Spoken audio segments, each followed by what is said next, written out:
2025 begins to draw to a close, we are reflecting today upon the best games of the year. These are the best games that released in 2025, the ones that captured my imagination, the ones that captured my time, the ones that I think stood head and shoulders above the rest. Now, one of the things you will notice in this video is that there are going to be some games conspicuous by their absence. Most notably to me is Ghosts of Yotei, and there is a major reason that I did not include that game on this list. It's because I haven't played it. I cannot put something I haven't played on my top 25 of the year list. Don't even own it yet, haven't had a chance to pick it up. So I think that would be near the top of the list. Ghost of Tsushima was one of my top 5 games of the year. It released, but haven't had a chance to play Yotei yet, so just haven't had a chance to say how great it is. I'm sure it's wonderful, though. Everyone I know who has played it thinks it's fantastic. We're kicking things off right now with what I feel is one of the best remasters of all time. Number 25 for me is the Suikoden 1 and 2 HD remasters. Now, these are the first of a few full remasters on this list. These are all still great games, don't get me wrong, but I wanted to qualify that just because I know for some people that, since they are remasters, they don't really consider them games released this year, but I think there's enough improvements in the ones that I do have on here that they deserve to be called out. When I started putting this list together, I was really surprised that this one came in at 25. I really expected this to be higher on the list, but after weighing everything on here, I think it's really because I've played this so many times throughout my life that it just doesn't have the impact that it used to. I still love it, don't get me wrong, and it's still something I'm going to play every year for the rest of my life because I love the franchise so much, but that wasn't enough to bring it up higher in the countdown. Now, the look of the game is spectacular, and the sound really showcases the quality of the games overall because I think the remasters really elevate kind of those visual aesthetic and those audio aesthetics that make the game significantly more enjoyable. And it's easy to fall back into and enjoy for me, which I think is the biggest compliment I can give it. But it is going to come in at 25, despite the fact that I absolutely love both of these games. It just comes in a little bit lower than I had originally anticipated.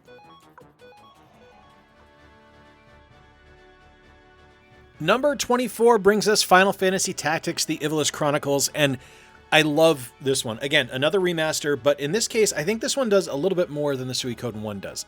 What sets this one apart for me is the amount of care that went into crafting this remaster. Full voice acting, animation changes, things like that, and you get the entirety of the original game on the cartridge or disc as well. So that's kind of a big deal there. Being able to play the original while still being able to play the remaster as well, it's pretty awesome. I also haven't played this one as much as I had Suikoden, so I think falling back into the world of Ramza and his cohorts was more exciting than I would have expected. And to me, this is kind of the gold standard of what a tactical strategy game can be. Having the three-dimensional space to work around in, the different classes and jobs that you're able to train your characters for, it's really fun. It's a really enjoyable title, and I think it's one of the strongest Final Fantasy games ever made. And I just wish that this was something that was still being made. Like, this was kind of as ongoing as the core Final Fantasy franchise is. Love this game, though. It's not something I think elevates itself into like the top 10 or anything like that. I mean, obviously it's number 24, but it's still something I think everyone should play. Ooh, this might be my biggest surprise on the list, and that's Mario Kart World coming in at number 23. I like this game. I mean, I really, really, really like this game, but I don't love it. I don't feel the compulsion to go back day after day and play it. It's something where I felt that with Mario Kart 8 and Mario Kart 8 Deluxe. It was something that I wanted to go back and play constantly. It was the first game that came to mind when I thought of multiplayer gaming, and I just don't get that with Mario Kart World. It's got an incredibly high quality. It's got an amazing production value, don't get me wrong. It just feels tailored for online play, and that's not really my thing. I've had fun doing the online gameplay when I have done it, but it's just not something that, to me, screams a must-play game. I love the tracks. I love the open world aesthetic. I love really so much about the way this game is laid out, but the exhilaration that came with Mario Kart 8 just isn't there. Soundtrack's amazing, though. I will say that.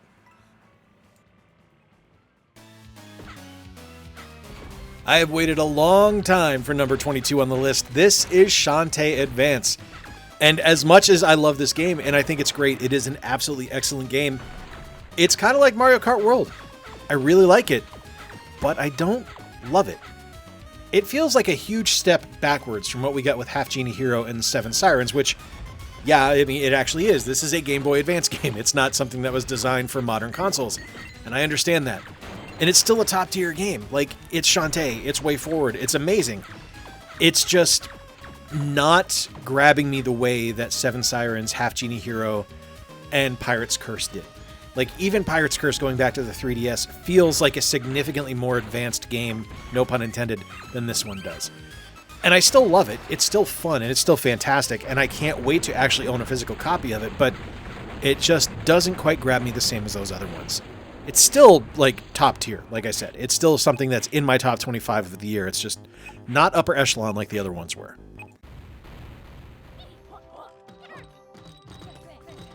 Not gonna lie to you, when this one was announced, I didn't see the point of it, because I really enjoyed the original.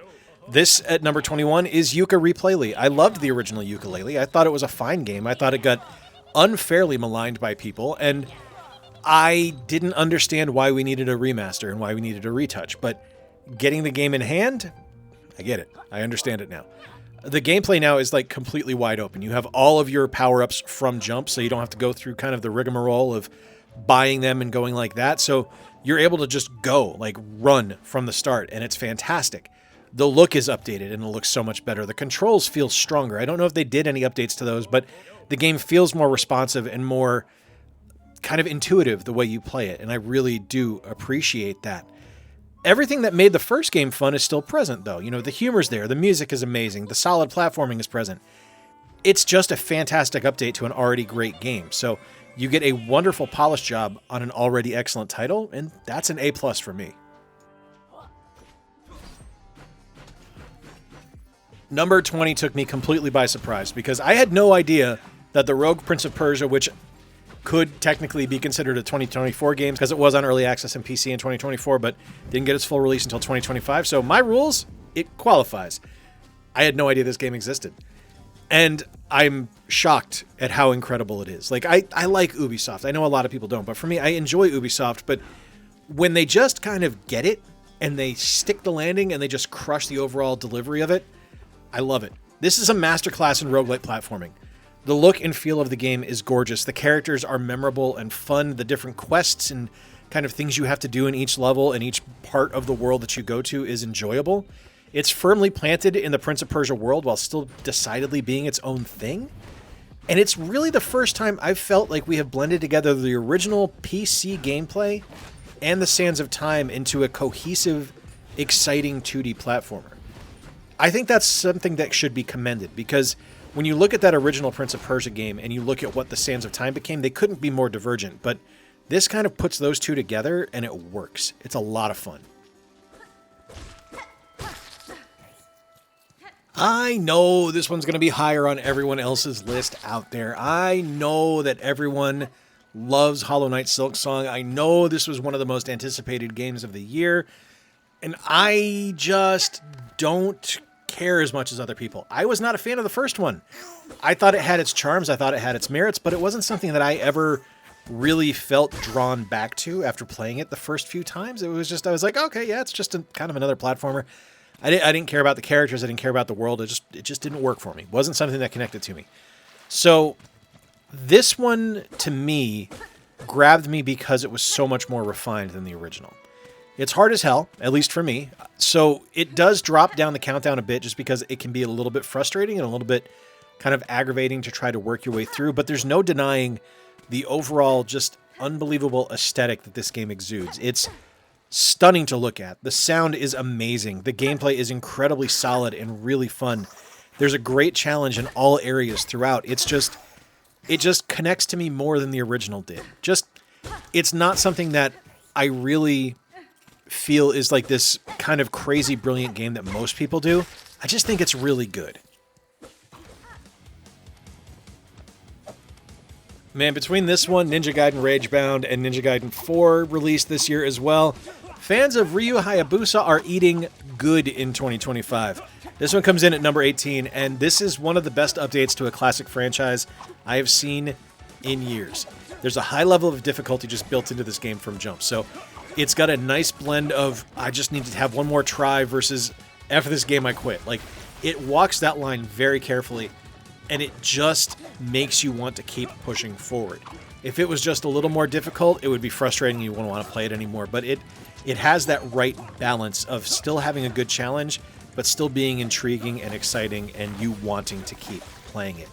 The look of the game is absolutely stunning. The combat is some of the best I've ever experienced in a 2D platformer in ages. Like, honestly, in a truly long time, this is just magnificent. A fantastic update to a storied franchise and a welcome reintroduction of 2D Ninja Gaiden games. Very, very excellent title. I have talked about Neon Inferno a few times over the last few weeks on the channel. I originally played this in Pittsburgh at the Pittsburgh Gaming Expo, and it is legitimately one of the most visually stunning games I've ever played and well deserving of its spot at number 17 on this countdown. And it's almost jarringly beautiful. Like, it still maintains what's important for a cyberpunk setting. It needs to feel futuristic, but never hopeful, right? Like, they successfully land on the bullseye of techno-organic but dreary. It's something where you can see the hope and the possibility of what could be if it wasn't dominated by mafia and corporations and greed, because that's what cyberpunk should be. The combat is incredibly creative. There's a huge variety between standard run-and-gun platforming versus wild gun style firing into the background, and it effortlessly eases you into understanding the hows and whys of the game's combat mechanics. It's something that is just a masterclass in setup. Like, the first 3 levels of the game, you understand everything you need to know about everything going forward. It's a nearly kind of perfect experience for someone just coming into this game. Neon Inferno is jaw-droppingly gorgeous, incredibly fun, and just one of the best single-player and multiplayer games I've played in probably the last 5 years. Number 16 brings us Shinobi Art of Vengeance, and I think this might be the best Shinobi game I've ever played. As much as I love the originals, I think this is a perfect blend of what made those original arcade and Genesis titles amazing, while still trying new things. It's properly difficult. Like, it does not pull any punches. It is Shinobi hard. So if you love those original Shinobi games, you're going to have a good challenge here.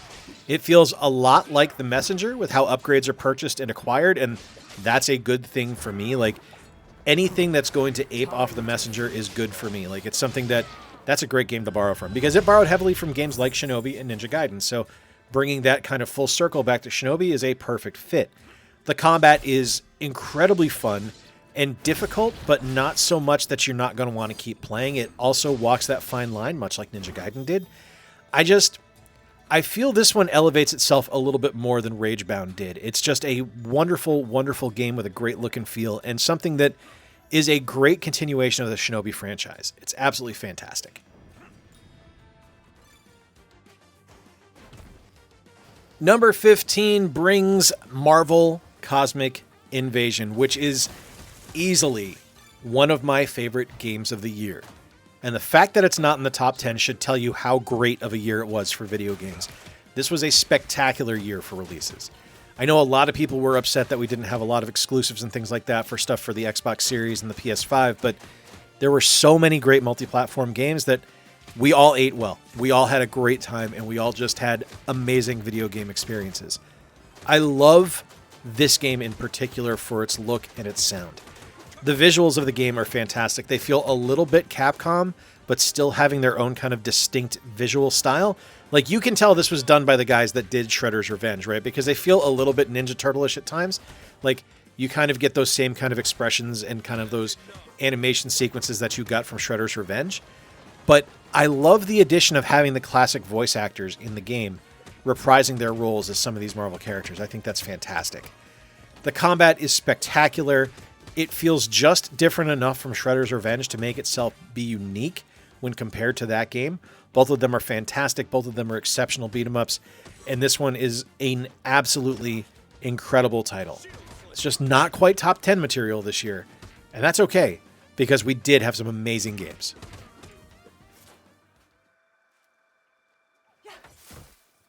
I have really enjoyed, I think, every Assassin's Creed game in its own way, shape, or form. I've thought they're really good. Number 14 brings us Assassin's Creed Shadows, and I have no idea why this game got as much hate as it did. Well, okay, I have an idea of why a lot of this game got a lot of hate that it did, but I think it's silly that it got hate that it did, if you understand what I'm saying here. because God forbid they lean into history and actually have historical characters in here, right? I really feel that this game is expertly crafted, and it's got a strong sense of returning to form for classic Assassin's Creed gameplay. It feels more mission-based and less open world, which I think is kind of something that a lot of people have wanted. Like, the RPG Assassin's Creeds, as much as I love them, were not as popular as the original mission-based games. The game is absolutely stunning to look at. It's got an unbelievable storyline. It's deep, and it's an emotionally resonant storyline, which I think is really great. And to me, this is one of the best entries in the franchise. I think it's a magnificent title, and something that too many people overlooked and too many people avoided for perceived and imagined controversy around the title's creation and the title's implementation of characters. It's a really, really amazing game, and I think if you haven't played it, you should. So I went into the Outer Worlds 2 and at number 13 completely blind. I never played the original, had no idea what it was about, didn't know the development team behind it. I just completely missed it. It was something that I completely missed. And I got offered a code for Outer Worlds 2. I said, sure, why not? Let's give it a shot. And holy cow, this franchise and this game is amazing. This is Fallout New Vegas in space. It's got tons of humor, amazing dialogue options, some fantastic writing. Like, the writing for this game is some of the best I have played in years. The look of the game is amazing, and it is deep. I really feel like if I had been able to spend more time with this game, it would be higher up on the list. But as it is, I've only had it for about 2 weeks. And I am putting it as high as it is now just based on the promise of what it is able to offer. There's so much happening that you really need to devote a lot of time to it and really pay attention to the storyline and learn your characters and your companions and things like that. It's just an amazing game. Like, if you like New Vegas, you will love The Outer Worlds 2.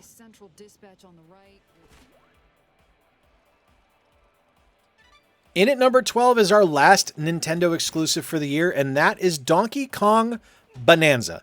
I am really, really enjoying this game. I honestly think it's amazing, but there's just something missing for it, and I don't exactly know what it is. I want to love it unconditionally. You can tell that this was made by the Super Mario Bros. Odyssey team. It's got a ton of heart and soul. It's got a great look and feel and sound and like everything. Even the combat is wonderful. It just feels empty.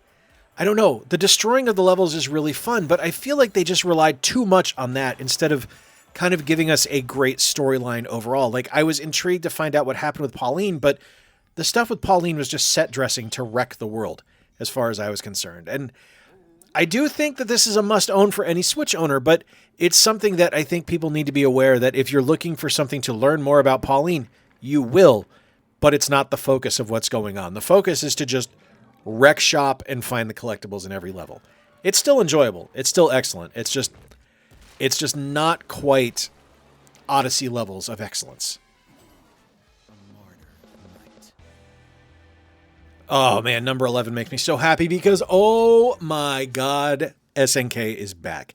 And yes, I know SNK is now owned by the Saudi investment firm and stuff like that. I get it. But the gameplay for Fatal Fury City of Wolves makes me so happy because this is a franchise I thought was dead and gone. Never, ever thought I would see a Fatal Fury game released again. And this is legitimately one of the best fighting games I've ever played.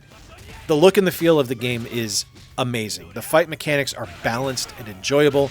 The character lineup is wonderful. I love the DLC options so far. Like, there's so much going into this game that is just perfectly executed. It is such a fun title and such a wonderful return to form for a storied fighting game franchise that hasn't seen a new game released since, I think, Garou Mark of the Wolves in 99.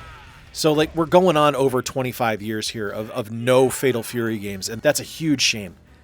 I'm so glad it's back. I'm so glad that we still have those core fighting game memories and those core incredible experiences from SNK happening, because this game is so, so good. I really want to have Powerwash Simulator 2 higher than number 10, but despite the fact that this is one of my most played games in the latter half of the year, I really can't put it higher than 10. And that's because it's a lot more of the same. If you've played the first one, you know what's going to happen in the second one. That's not a bad thing, by the way. Like, the gameplay is still incredibly fun. It's just more of the same. It's the same game, just a sequel. There's still some nitpicky stuff that's going to knock it down a little bit too. Like, there's some bugs and things like that happen in the game that are just kind of inherent to games like this. And while there's still a ton of fun happening here, the real key to the game is the sense of accomplishment when you get a difficult level to 100% clean. That can't be matched. That's one of the best experiences in video games. I know a lot of people overlook Powerwash Simulator because they just look at it and go, no, it's power washing. Why would I want to play that as a video game? To me, it's really fun. There's a sense of self-satisfaction when you actually get a level complete.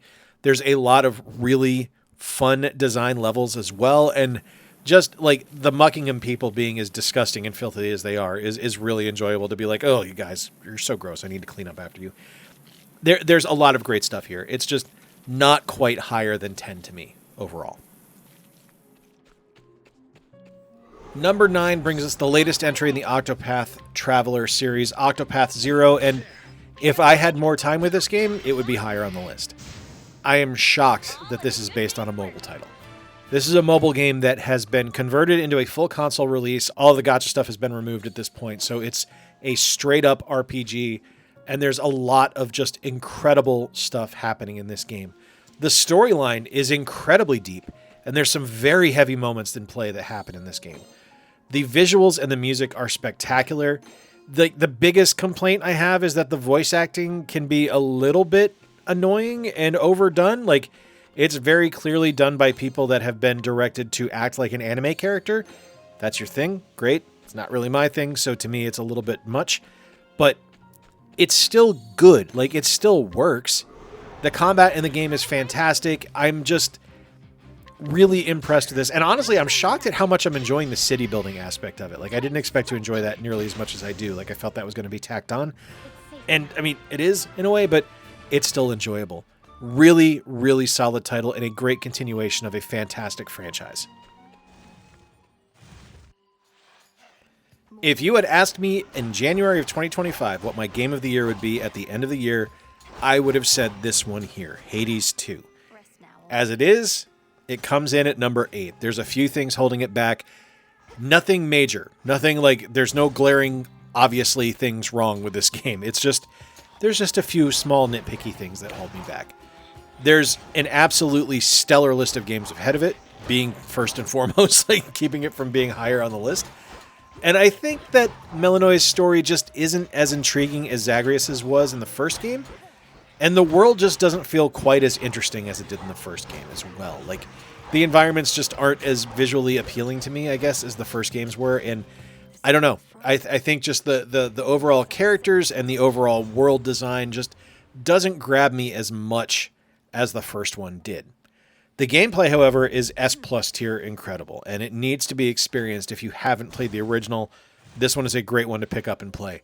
I do love the continuation of the storyline. I do love like everything that goes on, and I think this is setting up for a long-term franchise for Supergiant.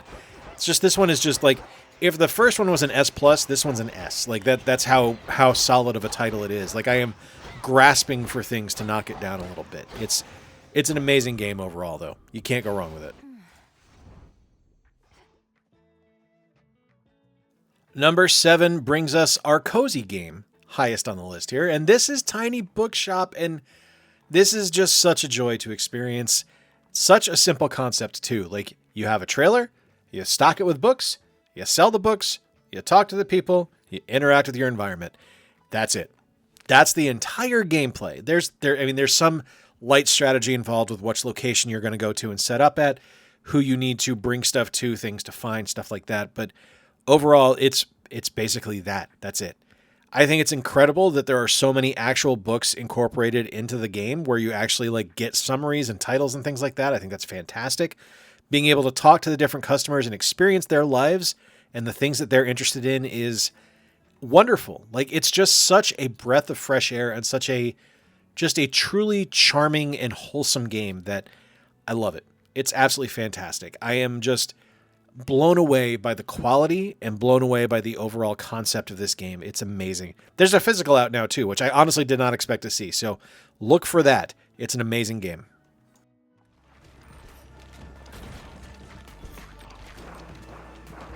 Featuring a combination of two of my favorite genres in Brick Breakers and roguelike comes number 6, Ball X Pit. I'm stunned by this game. Now, Devolver don't miss, so I shouldn't be stunned as much as I am, but it's an incredibly fun experience from top to bottom. The gameplay is amazing. So as you start, it's very, very claustrophobic. The alleyway is very small. You have to react very quickly and kind of move your character around as to where you're going to attack and who you're going to go after and where you're going to launch the balls. The different upgrades give you different abilities and things like that. But the further into the level you progress, the wider it's going to get. So there's more and more and more enemies piling onto the screen for you to defeat. On top of that, there's a city building aspect as well, which is really fun. It's just something that works from top to bottom. Like it's a smushed together series of genres that I wouldn't think would be as enjoyable as it is on their, kind of like on their own merits. Putting them together doesn't seem like it would work, but in this kind of package, it's fantastic. And you get an amazing soundtrack and spectacular visuals too. It's top to bottom, incredible game. Number 5 brings us one of the best beat-em-ups I've ever played in Absolum. And again, if I'm pronouncing that wrong, I apologize. This is the evolution of the beat-em-up genre. Flat out. 100%, I believe that this is going to be how beat-em-ups proceed going forward. We saw it a little bit with Double Dragon Gaiden. We're seeing it perfected here with Absolum. This is the perfect mix of styles with roguelite and beat-em-up. There's high fantasy fun happening here. Like, everything in this game works for me. Like, it feels like it was designed specifically for me, because it's not just like street fighting or anything like that. Like, you actually play like medieval heroes or fantasy heroes going up against fantasy villains, and that just speaks my language, and it's truly enjoyable. The power-ups and different things you're able to find throughout the game and the way you're able to level up your characters to improve them as you go is amazing. There's different characters to unlock as well, so you're not just stuck with the two you start off with. So there's a lot happening here that I just think makes this work overall. It's an incredible game. I'm absolutely blown away by it. When I first saw this in the AV Club article talking about the 25 best beat-em-ups of all time, I did not think that that was going to be the case, where this brand new game was going to be something that was this much of a revelation, but it absolutely is. It's spectacular.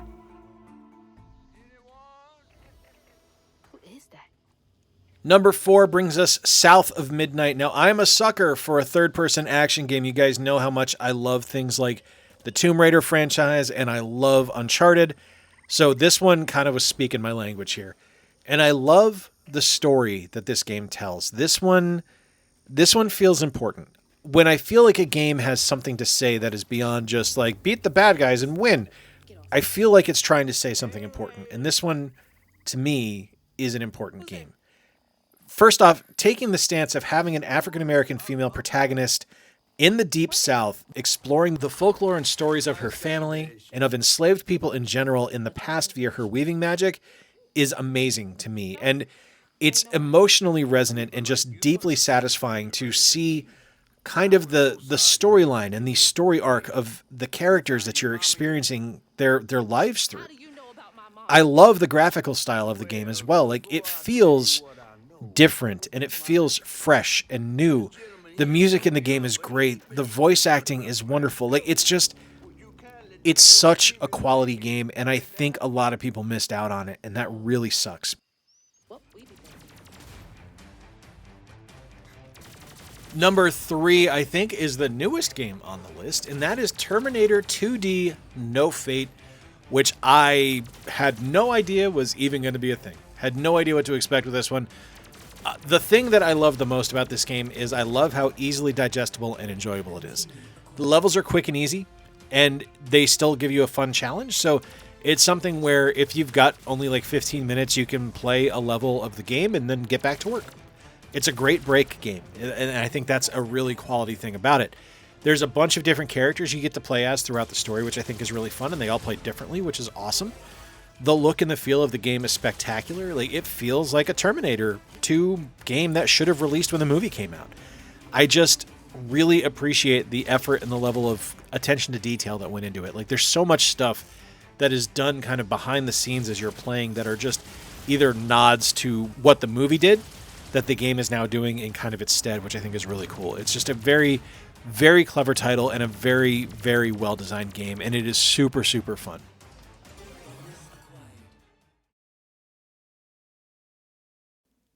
Up until about a month ago, the game in at number 2, Clair Obscur Expedition 33, was my game of the year. This game blew my mind when I first played it. The storyline is incredibly engrossing and just heavy and just emotional, and it was just so perfectly paced and so perfectly plotted out that I was legitimately blown away by this title when I first played it. And the end of the first act, I literally had my jaw agape. I did not expect what happened. I did not see it coming. And it was something that just truly was one of the best twists I've ever seen in a video game. Legitimately one of the best looking and sounding games I've ever had the pleasure of playing. And I think the only thing that really draws it back a little bit is the combat. The rhythm-based gameplay that you have to use for parries and stuff like that can be a little bit annoying, and I never really got the hang of it. And it's kind of hard to get a handle on, and that does detract a little bit from the overall experience of the title. But if you're looking for one of the best stories ever told in a video game, this is the one. Then you feel comfortable admitting, which is completely understandable. Number 1 is one that I am just... I love this game so much. I am blown away by the quality of it. First off, proof I do play PC games. I love Telltale-style titles. I really do. And Dispatch in at number 1 is one of the greatest Telltale-style games I've ever played. I love that they made a more mature-based storyline for a superhero story. Made me excited to play it. And the voice acting in the game is unbelievable. First off, your lead is Aaron Paul from Breaking Bad. You also get like the entire cast of Critical Role in here. Tons of content creators as well as voices, which is super cool. Jeffrey Wright is a voice. It's such a good game. The storyline is ridiculously engrossing. It's silly, but heavy, but fun and fantastic. And there's so many different twists and turns along the way as you go that it's just awesome. I love that this is kind of a nod to the Thunderbolts comic, the original Thunderbolts comic from back in the 90s, where these are supervillains trying to reform to become heroes. The strategy of who you have to dispatch and send out to go on missions really adds a ton to the game. The QuickTime events in the game and the different mini-games and stuff like that are also well executed. It's legitimately one of the best games I have played in years, and I am absolutely blown away by the quality. A truly stunning game, a truly fantastic title, and something that I haven't heard a lot of people talk about. I've seen some scuttlebutt about it on like Threads and X and stuff like that. People are appreciating it, but I was shocked that it went ignored at the Game Awards, and I can't let that happen here for my countdown. For me, Dispatch is the 2025 Game of the Year. Obviously, this is just games that were released in 2025. If I was doing a top 25 games I played in 2025, this would be a vastly different list. And I'm sure I'm forgetting something that I played towards the start of the year that I absolutely loved, but that's kind of the nature of the beast. I keep notes as I'm reviewing things, but sometimes things get missed, sometimes things slip through the cracks. But this is the list as of today, as of December 29th, 2025. These are the games that I just think overall were the 25 best, the ones I had the most fun with this year. There are some games conspicuous by their absence, like I mentioned earlier, just ones that I haven't had a chance to play yet, and I wish I did have that opportunity, but it just didn't present itself this year, and that's okay. Let me know in the comments down below your top 5 games of the year. I would love to hear from you. If you enjoyed today's video, please give it a thumbs up and consider subscribing to stick around. I'd love to have you be here. We are moving into a new year, and we will be at 20,000 subscribers sometime next year, hopefully not too long into the year. I really enjoyed the videos this year, and the video that's going to come out on Friday is going to be a look back at what happened in 2025, kind of a reflection. I do that every year. It's always my first video of the year, is a reflection on the previous year, and I look forward as to what's going to be happening in the upcoming year. So if you're interested, be sure to stay tuned for that. And until next time, folks, remember to play more games, stay square, and take care. I'll talk to you soon. And Happy New Year.